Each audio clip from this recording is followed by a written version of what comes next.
Hi, everyone. My name is Victoria, and I'm with Population Connection Action Fund. Welcome to our panel discussion on reproductive rights advocacy after the 2020 election. I'm so glad you all could join us today. So we have three field and advocacy team members from Population Connection and Population Connection Action Fund with us. The first is Brian Dixon. He is the Senior Vice President for Media and Government Relations. We also have Rebecca Harrington, the Senior Director of Advocacy and Outreach, and Stacie Murphy, the Director of Congressional Relations. So let's kick it off with Brian Dixon. Brian?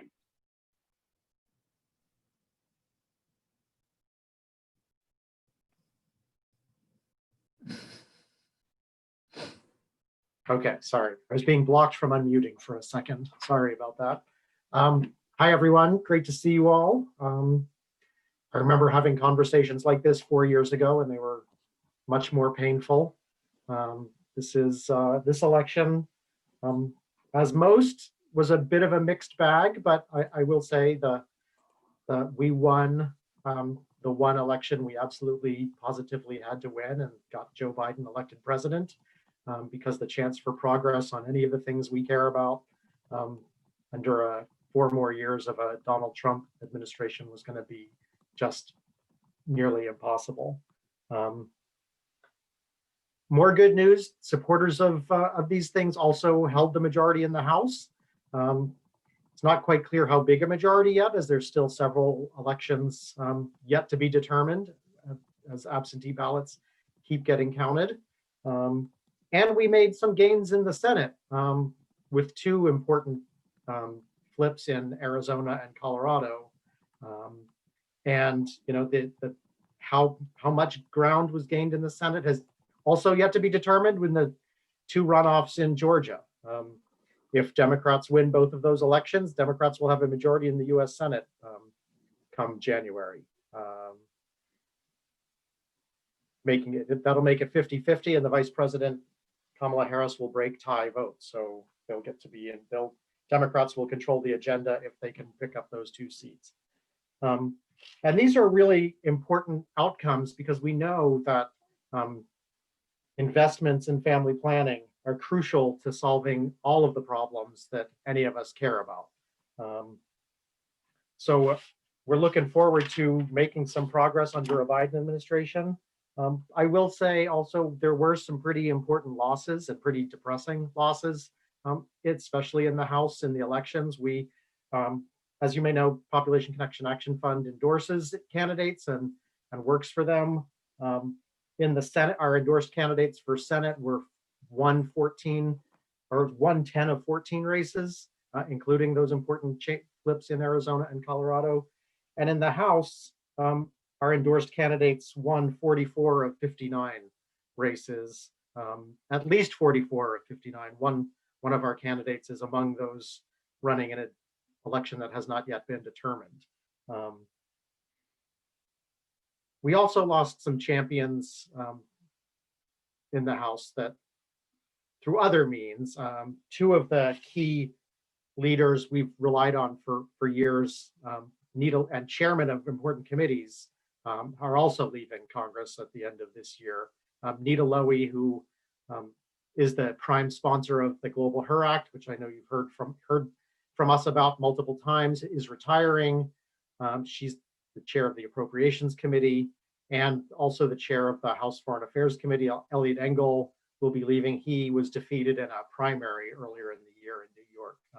So both of those committees, which are where most of the issues that we work on are dealt with, are going to have new chairs come January. And there are several candidates seeking the chairmanship or the chair of those committees that will be determined at sometime reasonably soon. The other important thing is the Biden having Joe Biden and Kamala Harris coming into the White House. And we were in touch with the Biden campaign throughout the fall. We're working with the transition team to make sure they have all kinds of information and recommendations and suggestions on both policy and people to put into key jobs, because as you know, oftentimes policy is people. having the right leaders in the important agencies, having the right people at the State Department and the Agency for International Development and the Global Health Bureau at the Department of Health and Human Services, having the right people representing our country at the United Nations and at different international organizations is going to be crucial to restoring the role of the US as a leader in expanding access to family planning, making contraceptives more available. And we expect that the Biden administration is going to take on a lot of this work pretty early on in their term. He has made pledges on more than one occasion that repealing the global gag, lifting the global gag rule is going to be one of the very first things he does. We also expect him to quickly restore US support to the United Nations Population Fund. We are asking that he make real significant new investments in funding in these programs going forward in his budgets. And we're asking him to take a leadership role on ending or getting rid of the Helms Amendment, which for 50 years has prohibited the use of US support to provide access to safe legal abortion to people around the world. An amendment that was sponsored by then North Carolina Senator Jesse Helms, who, interestingly, I once Googled the Helms Amendment just to see what comes up, and there are several that come up, and they're all terrible. So that is one that we are really working hard to get rid of in the coming years. Unfortunately, that's not a thing that Joe Biden will be able to do himself. It's going to require congressional action to repeal it, but there's a lot he can do to mitigate the harm of that law without engaging Congress. The Helms Amendment has been written as an abortion restriction, but it's been interpreted to be an outright prohibition since the beginning. He can change the way it's interpreted to allow people who need safe abortions in certain, the usual exceptions we're used to in this country, victims of rape or incest, or people who need access to save their lives.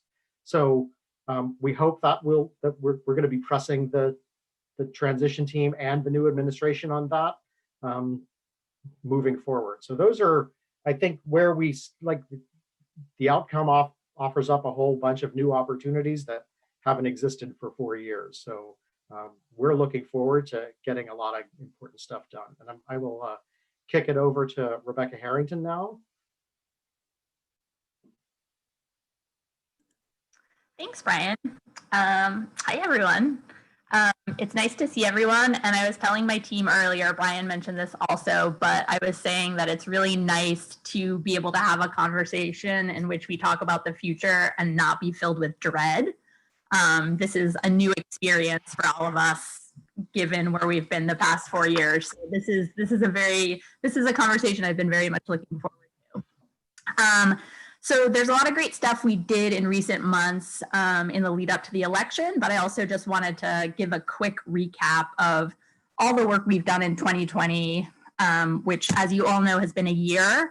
It's been filled with all sorts of different challenges, but I think we've really, as an organization and as an advocacy unit, have really thrived despite all those challenges. So just to kind of quickly back up to earlier this year, before we all kind of went into lockdown mode, we switched all of our organizing efforts to virtual organizing starting in mid-March of this year, which also happened to be about 2 weeks before our annual advocacy weekend, Capitol Hill Days, which I think quite a number of you have joined us for in the past. We've done this event for many years. It's always been an in-person event. So very quickly we had to, change the whole format of the event to become an online event, which was the only choice to make in terms of public health and safety. But it was also like a die roll. We didn't know how it would go. And it ended up being really, really successful. I think one of the opportunities about being in this new virtual world is that it's made things like that much more accessible for more people who, due to work and family and school obligations, financial limitations, might not have been able to make the trip to DC. But with everything being online, they were able to participate. So we had some great things come out of that weekend, started some really great momentum for the rest of the year. We had what I think was our most successful to date social media event in the form of a Twitter rally that we did on the first day of Capitol Hill Days that reached millions of people. We had thousands of people tweeting out content using the Fight for Her hashtag, which ended up trending for a period of time during the rally. So just a really energetic way, and again, sort of broadening that net more widely over the internet, which was great. And then on our virtual lobby day, when we would typically flood Capitol Hill with in-person meetings, we had more than double the number of folks join us for a virtual lobby day, which included Zoom meetings, and then reaching out, making thousands and thousands, over 3,000 legislator connections, either through phone calls or emails or social media posts. So lots of really great engagement, lots of new people engaged in that. And we used the momentum of that to start a series of monthly national volunteer calls, the first of which we did in May. And then that month coincided with the start of our third annual Summer of Her program, which is an organizing training program we've run for activists the past 3 years. This year was the first year we did it all virtually. And it worked out really, really well. Again, this year, activists and fellows involved in the program learned about issues of international family planning and reproductive health. They also learned basic organizing skills like petition gathering, using social media as a tool, planning events. And then since it was a big election year, they also learned electoral organizing skills like phone banking and text banking and recruiting volunteers specifically for that. And another thing we put a lot of emphasis on throughout the year was the concept of relational organizing, which is just a fancy way of saying recruiting, your family and friends for the cause that you're working on. And since folks have been leaning on their communities maybe more than ever this year, that's been a primary way we've been able to recruit new folks to our Fight for Her campaign, plug them into Get Out the Vote efforts, and really connect with more people, in addition to all of the people we already connected with. So we capped that program off with 2 really successful virtual summits, one on the East Coast and the West Coast at the end of the summer, which featured keynote talks from a number of our champions in Congress who we work really closely with. Joyce Beatty, who represents Columbus, Ohio, gave a really kind of rousing, enthusiastic talk about the importance of young people using their voices and speaking up on issues of reproductive health and rights. Ami Bera, who represents the Sacramento area, talked about his journey to being really outspoken on these issues as a father of a daughter and a physician and now a member of Congress. And then we broke people up and trained them on, how to do relational organizing, kind of the steps of that, the ins and outs of that, as well as, just taught people how to get on dialers and make phone calls for candidates, and had people do that. So really, I think we had over 400 people join for that. Before we let them get away from us, we had them all sign up for a bunch of Get Out the Vote hours. And then we plugged all those folks, as well as, people who had already been with us for a couple of years into a huge Get Out the Vote effort from September through November. So I have to pause here and just give a huge shout out to all of our organizers and activists and our field team and the rest of our staff and board who helped us out with tons and tons of hours, lots of calls made. We recruited over 500 new volunteers in that period, and collectively we talked to over 30,000 voters. Brian touched upon a couple of the biggest win, getting rid of Trump, which was all of our #1 goal, as well as flipping the Senate seats in Arizona and Colorado. And then we, this is not an exhaustive list, but our efforts also contributed to the election or re-election of 23 family planning champions in the House, including Jason Crow, Diana DeGette in Colorado, Ann Kirkpatrick and Ruben Gallego in Arizona, Joyce Beatty in Ohio, Chris Pappas and Annie Custer in New Hampshire, Alma Adams and David Price in North Carolina, Susie Lee and Dina Titus in Nevada, Susan Wild in Pennsylvania, and Ami Berra and Katie Porter in California. Winning is awesome. It's much better to win than to, it feels much better to win than to lose. But with all of those campaigns, we really made good, strong connections with the campaigns, with the candidates, our staff, some board members, and some non-target state volunteers. So folks who live in places where we are not currently running our Fight for Her campaign joined us to make calls for Jamie Harrison, who is running against Lindsey Graham in South Carolina, Teresa Greenfield in Iowa, Mike Espy in Mississippi, and a couple of congressional candidates in Virginia. And the losses there were really heartbreaking, losing the Iowa and South Carolina and Mississippi seats, but really an inspiring thing to be part of. Really strong candidates who were running, progressive agendas in tough places to run a progressive agenda.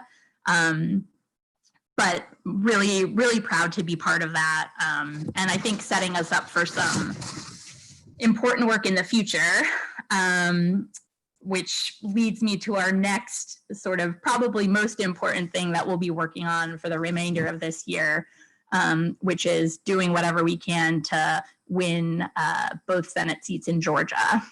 So there's runoff elections for both seats happening on January 5th. Actually, right after this call. Unfortunately, won't have the update before to give to y'all, but my team and I will be chatting with a director with John Ossoff's campaign to start to make a plan for what they need and how we can be most useful in efforts, and we'll connect with the Warnock campaign as well. Both of those candidates have been outspoken or demonstrated that they'll be very good on reproductive health and rights. They're very outspokenly pro-choice. So we're going to plug people into phone banks and text banks, again, do everything virtually. And that would be, as Brian mentioned, it would give us a majority that would be like a nice productive measure, and maybe we could get some stuff done. We wouldn't be able to have an aggressive agenda in the Senate, but it would be nice to have the majority there, even if just a slim one. So that is one of the most important pieces of what's sort of upcoming for us. And then in addition, our organizers are already hard at work setting up meetings with newly elected members of Congress to share our agenda with them, talk about the importance of passing the Global Her Act, and the work we'll have to do over the next couple of years to continue pushing for the end of the Helms Amendment. And then we're also going to give people some time to celebrate and take a breath and enjoy these wins and enjoy all the hard work that's been put in over the past 4 years. We'll also, I'll make a quick little plug, we'll have be having our next monthly volunteer call on December 3rd. So we'll be talking through, at that point, we'll have a plan for Georgia, talking through the work that folks will be doing to set up further advocacy on the Global Her Act and Helms. And yeah, just getting people again to sign up for phone banks and text banks and doing some more electoral work. So I think that's all I have, and I will pass it over to Stacie Murphy.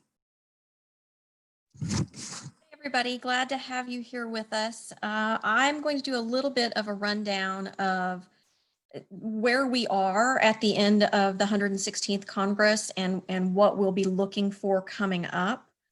As hard as it's been to get anything good going over the last 4 years. When I was making the list of things to talk about for this call, I was actually fairly pleased with the things that I had. So let's start with appropriations. That's where we end up playing a lot. That's the field where we end up working. And you know, we're coming out of the Trump administration really no worse off than we came in, which I think is actually something to be pretty excited about. And especially in the last couple of years with a Democratic House, they really went to bat passing bills to increase the funding that we were hoping to see, you know, go to both bilateral and United Nations Population Fund, UNFPA. Right now where we are under a continuing resolution because they did not get an FY21 budget passed before the expiration of the fiscal year 2020 on September 30th. So we're operating under a continuing resolution that will run through December 11th, which is going to be fun because if Trump remains in the burn it all down mood that he seems to be in currently, December could be interesting. So he's going to have to sign at least one more continuing resolution or some other kind of budget measure just to get through to the next Congress. So we know we're all going to be watching that. And I think that our issues are unlikely to play into that. And that's all going to be happening at a much higher level. But everybody will be watching fairly interestedly. So what we did in the 116th Congress, I want to talk a little bit about the bills that were introduced and how much support we managed to accrue. We had a record number of co-sponsors on the Global HER Act. That's the Global Health Empowerment and Rights Act, the bill that would repeal the global gag rule. We wound up with 195 co-sponsors in the House and 46 in the Senate. The lead sponsor of that in the House, Representative Nita Lowey, as Brian mentioned, is retiring. So we are going to be looking for a new lead on that bill. There's discussion underway both on the Hill and off. We don't know who's going to wind up with that bill yet, but the sort of repro groups are weighing in and trying to sort of have some influence there because I'm not going to say names, but we have some thoughts about who we would like to see on that bill. We also managed to introduce the Restore Funding to UNFPA Act. It's more of a messaging bill. It's not something that has come up as something that we've been hoping to move, but it's an education bill to sort of talk to people about the important work that United Nations Population Fund does and why we should be supporting them. It's up to 125 co-sponsors in the House. And then also, what we're really excited about, for the first time, there is a bill to repeal the Helms Amendment. It's called the Abortion is Healthcare Everywhere Act, and it would repeal that amendment. And it got off to a really strong start. There was some press attention. There's been a lot of Hill activity. It's got 116 co-sponsors in the House. It's led by Jan Schakowsky of Illinois, Barbara Lee and Jackie Spear of California, Diana DeGette of Colorado, Ayanna Presley of Massachusetts, and Norma Torres, who I actually think is also California, so 3 of them from California. So all of those bills will have to be reintroduced at the beginning of the next Congress. And so that's something that we're going to be looking at pretty early, the January, February timeframe. Getting those bills out early and trying to find the right moment because there's going to be so much going on that you don't want to introduce it. If you're trying to get attention for a bill, you don't want to introduce it on the same day that 97 other things are happening. That's been a thing that's been challenging about 2020. We all know that it's hard to find a moment in the news cycle that's not, somebody's not sitting on. So we'll be looking in January for the right times to reintroduce all of those bills. And then the next thing that will be coming up is, again, the appropriations bills, because depending on how long a continuing resolution they manage to pass in December, there could have to be another one in early January, or, you know, what we would, I think, like to see is a continuing resolution that would get us all the way through to the next round of negotiations in the House and Senate and actually get a budget passed. We've been fortunate the last 2 years in the House that the budgets that have passed in the House have included that language to repeal the Global HER Act. And so to repeal the global gag rule, they've included that Global HER Act language. So that's something that we'll be looking to see happening again. Going to take again some more maneuvering in the Senate, but there's an opening there because there are 2 Republicans in the Senate, Lisa Murkowski of Alaska and Susan Collins of Maine, who have historically supported the Gag Rule repeal. And with a supportive president in the White House, that there's some avenues there if we can make the cards all land right. So that's what we're looking at going forward. I'm happy to answer questions about any of those facets of the Hill maneuvering and all that kind of thing. But I'm going to turn it back over, I think, to Tori, who's got some questions that people have sent in that we'll start talking about, and then we'll leave room for questions at the end. Great, thank you, Stacie. Thank you, Brian and Rebecca as well. So we'll move on to the Q&A now. Many of you submitted questions, so we're gonna get to those, but also please feel free to use the chat to ask any additional questions or any follow-up you might have. Unfortunately, we probably won't get to all of them today. So if we don't get to your question, please feel free to email us at engage@popconnect.org and we will get back to you. Okay, perfect. So let's move on to the first one. This is going to be for Brian. And it's a little bit of a 2-part question. So for the first one coming out of the chat is, there are both Democrats and Republicans here today. How can you make sure that these issues are bipartisan?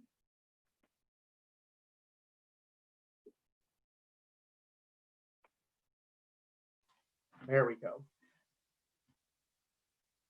Thanks. Yeah, we've been, that's a question we struggle with a lot. You know, when I first started working on this was a pretty solid, there was a pretty solid bipartisan support for these programs. I mean, you could count, you know, there were, you know, maybe 40 to 50 Republicans in the House who were always on board on these kinds of things. They opposed the global gag rule. They supported investment in family planning. They fought for these things.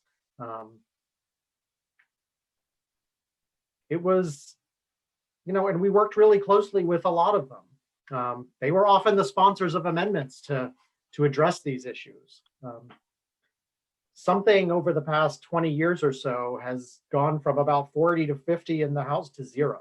There's not a single Republican left in the House who will support these kinds of programs.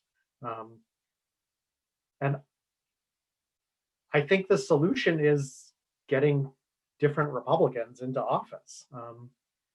And part of it is gerrymandering, right? The districts have been drawn in a way that there is no incentive to move to the center or to moderate positions.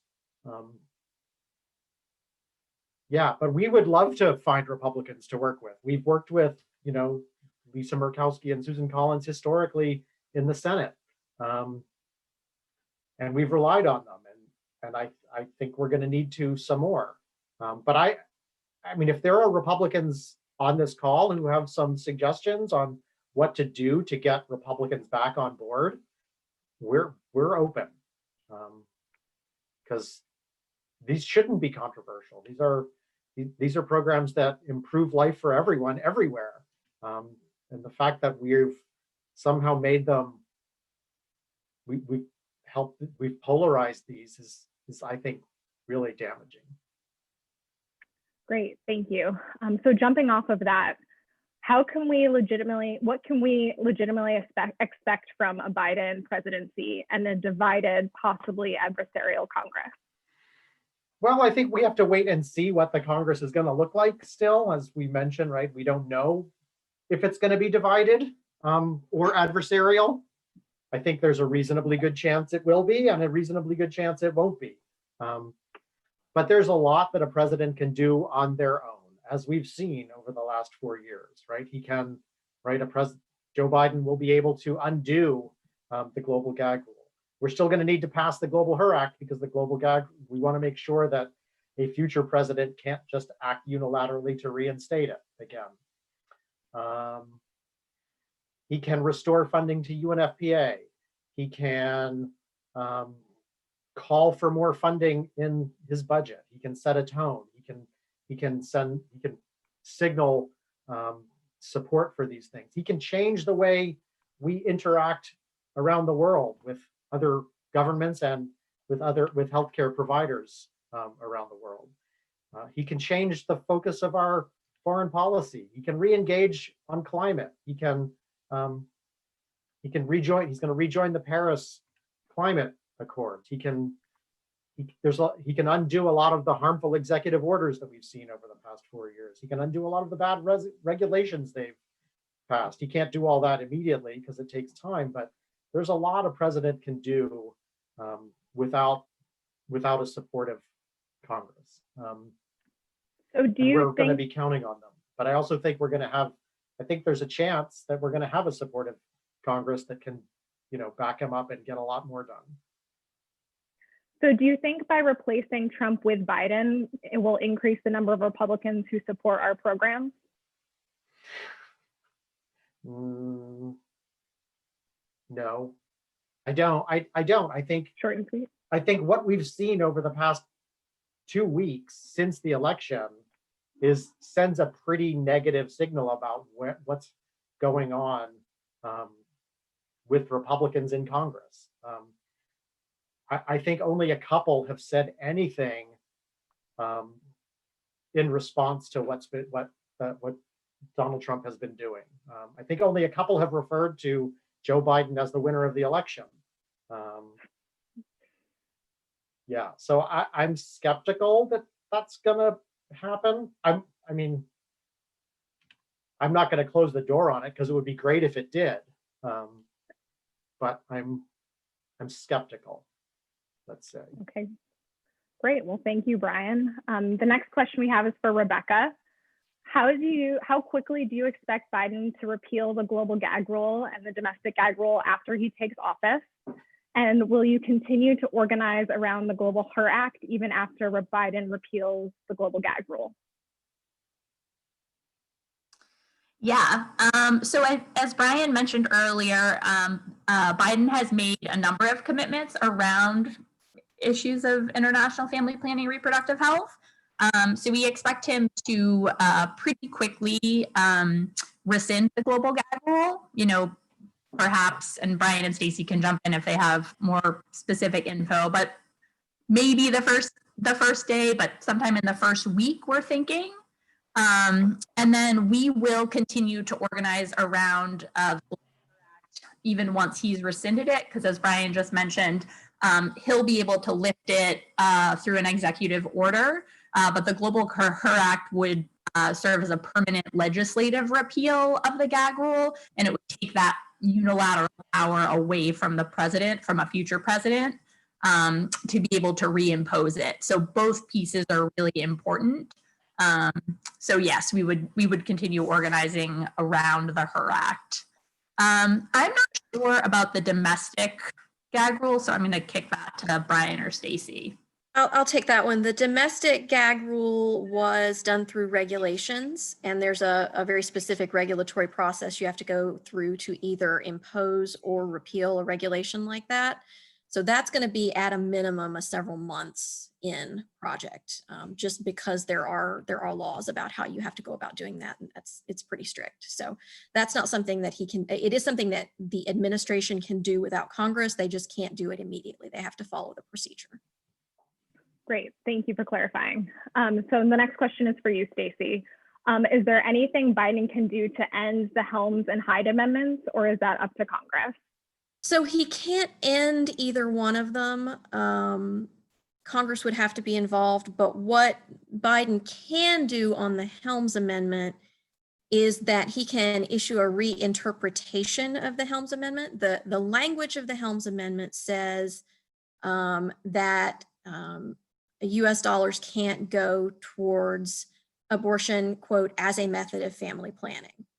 And the inclusion of that language pretty clearly implies that there are exceptions, but the language has always been interpreted and used as as a total ban. So the administration could clarify that meaning does include some exceptions for the sort of standard rape, incest, or well-being of the pregnant person exceptions that we see in a lot of other laws that we don't see being used in the Helms Amendment. But anything further than that would take congressional action. Great. And then for this legislation, any of them really, someone asked if all the co-sponsors are Democrats. Are there any Republicans that have been involved or that we've worked with? In the Senate, Susan Collins and Lisa Murkowski are both co-sponsors of Global Her. In the House, I believe there are 0 Republicans on any of the bills. Brian is exactly right. There are no Republicans left in the House who are willing to have conversations about these things. Unfortunately. Okay, next question for Rebecca. Have Joe or Kamala ever been asked about their position on population? That's a good question. I don't have a ton of information about this. I do know, well, I know that Biden, like on his website and in talking about the work he did as part of the Obama administration, has talked about, something we talk about, which is in thinking about population growth and specifically migration, it's important to think about the root causes and what causes people to migrate from one place to another, the social, political, all of the factors that would cause people to relocate. I also know I was looking this up, and he, as love Joe Biden, but as he has a tendency to do, made some type of gaffe a number of years ago. I believe when he was in China, and he made some comment that was interpreted by some as being favorable to China's one-child policy. That's not really what he said, and it was mostly something that anti-choice groups here took and ran with. But beyond that, I don't have much information. I am not aware that Kamala Harris has ever been asked directly about it. But would kick that to Brian or Stacie if they have heard more or know more. Brian, I don't know the answer to the Kamala Harris question either. She's only been in the Senate for a couple of years. Yeah. I don't know the question either, the answer to that. All right. Okay, so let's move on to the next one for Brian. How are we approaching the Biden team? Are we working with them on anything, and have you had contact? Yeah, we have been in touch. As I mentioned earlier, I've been in touch with the Biden team since, since the summer and early fall, as part of a weekly call with their campaign. We're also, we're also participating in some larger coalition efforts with both on the reproductive health and rights world, and also in the environmental community, on getting getting information and recommendations and suggestions and hopes, asking for commitments from the transition team on a range of these kinds of these issues. And in the process of setting up what we used to call meetings, but I guess now are phone calls or Zoom calls with people on the transition. They just named a bunch of their transition team late last week. And so going through that and finding the right points of contact to engage with is, we've started that too. And so hopefully we'll be having much more in-depth conversations with them in the coming weeks about these things. I hope that answers the question. That's great. Okay, so next one we have for Stacie. How much more damage can Trump do to reproductive health care in the US and to US aid with his global gag rule in his remaining weeks in office? Will President Biden? Yeah, how much time? Yeah, 6 weeks, how much more life? What can he do? So he could do a lot if he put his mind to it. I think he's more concerned right now. He's checked out to the point that I don't think he's putting his mind to anything like that. And what he is thinking about is grievance and how to sort of burn it down generally, not specifically around reproductive health. One thing that the administration could do is, a couple of months back, they did propose a further expansion of the gag rule, and they proposed it through that regulatory process. And they managed to get that underway with the required what's called a notice and comment period, a 60-day notice and comment period where they have to leave it open for people to make comments about the proposed regulation. And that comment period closed on November 13th. So the rules say that before they can move forward with actually finalizing that regulation, they have to respond to the comments and questions that were submitted. So we were part of a big push to flood that comment period with so many comments and questions that it will just take them too long to get it done before the next president is sworn in. And that is the hope. We don't actually know, like we won't know until we know. If they manage to like put their minds to it and plow through all of those comments and questions, it's possible that they could put that final rule in effect, and then that would, again, like the domestic gag rule, it would be more complicated to unwind. But the hope is that they will not be able to do that.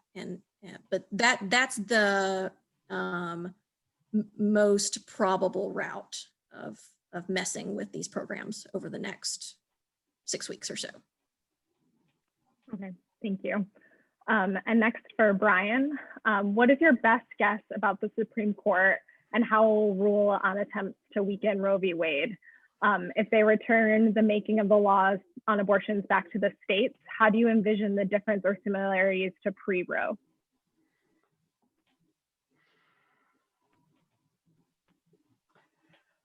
I think there's a couple of different points there. I'll start.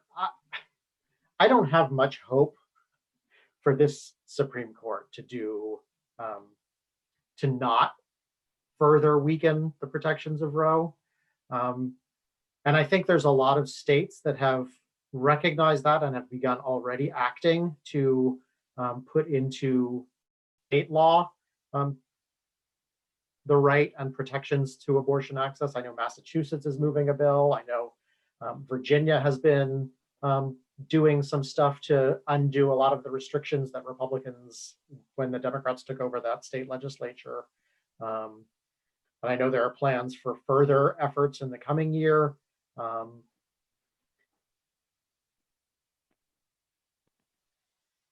think there's like a continuum of things that the Supreme Court could do. They could just outright overturn Roe, but they could also just not do that, but just keep allowing state laws to chip away at all kinds of access without ever dealing with Roe directly.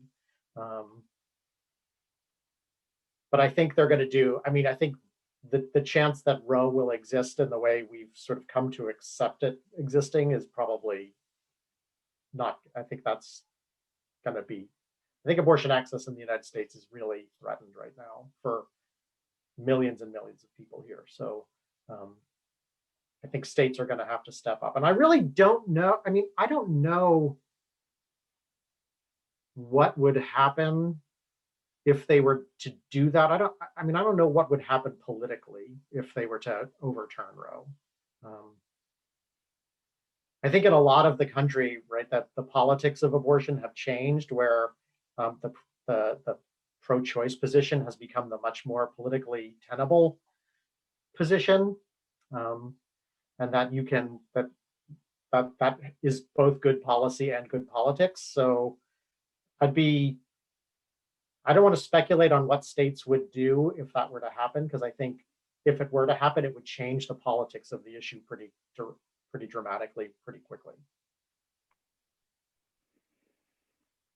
Interesting.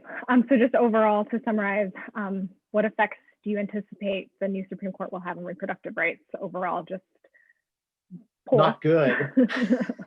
Some range of bad, from like really bad to absolutely horrifically bad. Great. Okay, Rebecca, to change the topic a little bit to something you touched on earlier, what do you think our chances of winning a Senate majority are? Oh, what do I think our chances are? I'm uncomfortable being in this position. I mean, I think what I will say is I think there are a lot of eyes on Georgia right now. I think Democrats are really fired up that Biden won Georgia in the presidential election. There's a lot of attention already being given to these races, a lot of money pouring in from all over the country. I think both candidates are good. Historically, special elections have not been favorable to Democrats, so we have that going against us. Probably also have, voter fatigue from the last 4 years and the general going against us. But I think, I think people are looking for change, and I think that they see that change in a place like Georgia is possible, given what happened with the presidential. So I think it's going to take a lot of work. I don't think we can or should take those seats for granted, which is why I said, we're going to do everything that we can to plug into those races. Something else that I find probably the most encouraging is all of the fantastic organizing efforts that have been going on in Georgia this cycle, but for years and years, led by Black women and by Black-led organizations who have put in tremendous effort to turn the tide in Georgia and to give many, many more people the opportunity to vote. So I think that's really encouraging. And those, the people who have been historically disenfranchised are people who would tend to vote Democratic.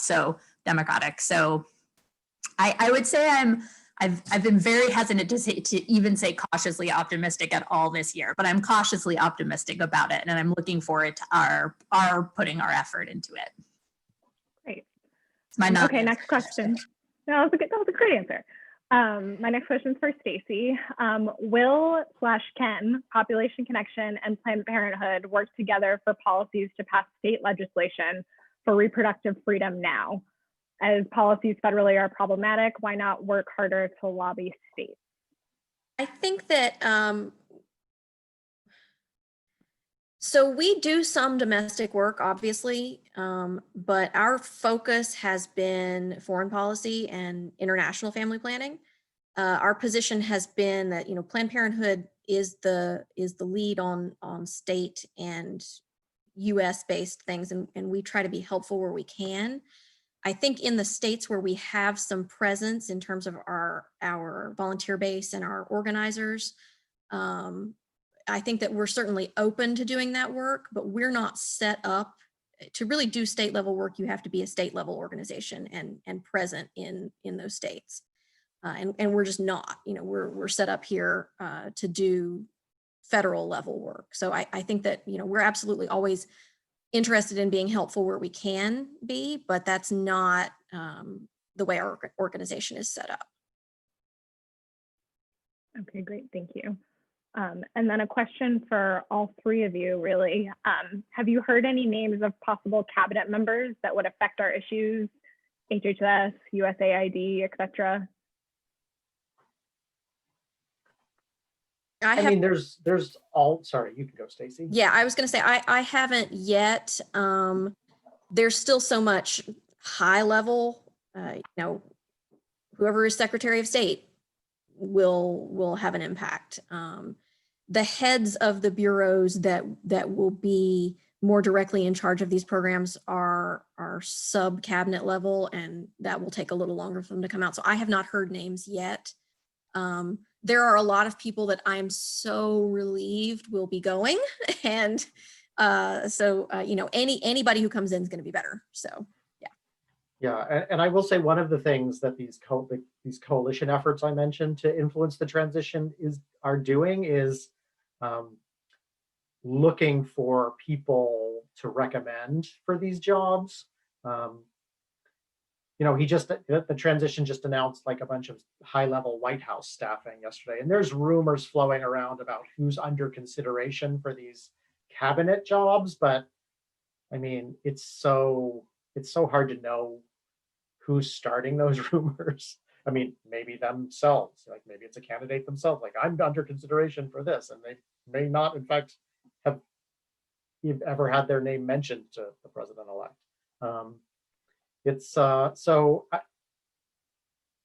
Yeah, I mean, I'm hesitant to say any names, and I don't even remember all of them anyway, because there's like, if you look like who's being considered for Secretary of State, you might see like a list of 7 names, and you don't know which of those are serious, and none of them might be right. And the same thing for HHS and AID, and I think that's stuff we're going to try to influence to some degree, not individually, but as part of broader community efforts to influence who gets hired, because it matters. Great, thank you.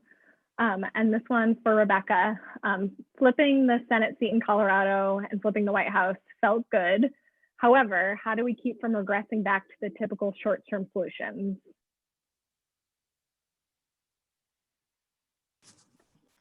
Yeah, that's a good question, which I think gets at something I've been thinking about quite a bit, which is measuring our expectations and sort of balancing feeling celebratory and feeling happy as we should for these wins with being patient and realizing that over the next 4 years, and especially the first year or two, I think is administration is going to need to focus on doing a lot of cleanup and a lot of like putting back, the pieces of our democracy that have been so fractured over the past 4 years. So I think, and I think, given COVID, like that's going to be the first issue that's, as it should be dealt with. So I think, our job is going to be, to push Mark Kelly, to push John Hickenlooper, to push Biden, to be as progressive as we would like them to be on these issues. But I think it's important that and I think we're going to have to take a step back and just realize that there's a lot of other things that also need to be taken care of. So I don't know if that exactly answers the question, but. Oh, that's great. Thank you. Okay, so next for Stacie, this is from the chat. Can Population Connection work with foundations like Gates, Ford, Clinton to open up funds for international family planning? Is this already a part of our policy? Can you expand on partnerships? We don't do much with foundations because we're member supported and our goal is to push the federal government to be doing this work, both because it is an important part of US foreign policy posture broadly. We believe that it's important that we be involved in this work, and because that's where most of the money comes from. Gates and other groups are doing a lot of direct funding of programs, and it's not really our role to influence them. They have their own, their own supporters and their own stakeholders that they work with. So our funding does not come from them. Our funding is entirely donor and member based. Great. Yeah, and if I could just add one thing, I know when early on when Donald Trump first imposed the global gag rule and started pulling the United States out of support of these programs, groups like Gates and other foundations stepped in to try to fill the gap. But the United States is the single largest donor to global health in the world, and there's just nobody else that can fill that gap when we pull out. So while it's great what they did, there's just no substitute for for keeping the United States involved in these programs and supportive and keeping the money, keeping our funding going. That's crucial, and that's where we can be most effective, right? Because the government is, at least theoretically, susceptible to the pressure from voters and the people that they are supposedly serving. So I don't think Bill Gates cares about public grassroots pressure. I mean, he has no connection to them at all, to people, voters, or anything at all. They're just going to do what they want with their money, and I'm glad they're doing good things with it. So yeah, we just need to keep the pressure on this government to stay in the game, because without us in the game, it's a much harder struggle. And that's another part that's important of it, is that we focus on the government, one, because that's where the money is, but two, that's because it's because of the signal that it sends when the United States federal government and America puts its weight and the force of its sort of conviction behind these programs. That sends a really important signal to other countries around the world when we make this a priority. And so it's about the money, but it's not just about the money, and the federal government is the focus for both of those reasons. Great, thank you both. So we're going to have one more question that's kind of broad for all of you. So how do you connect the fact that there are 8 billion humans to starvation, to COVID, to climate, and a broken economy when you talk about these issues with others? So how do you bring it all together when in discussion?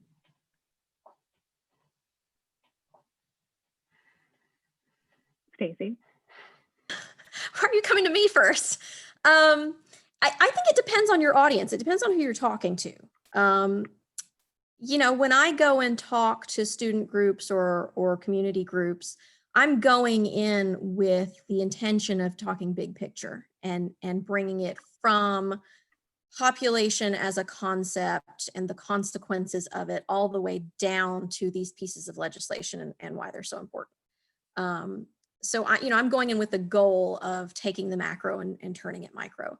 I think if you're just talking to somebody you bump into out in the world with so many other things,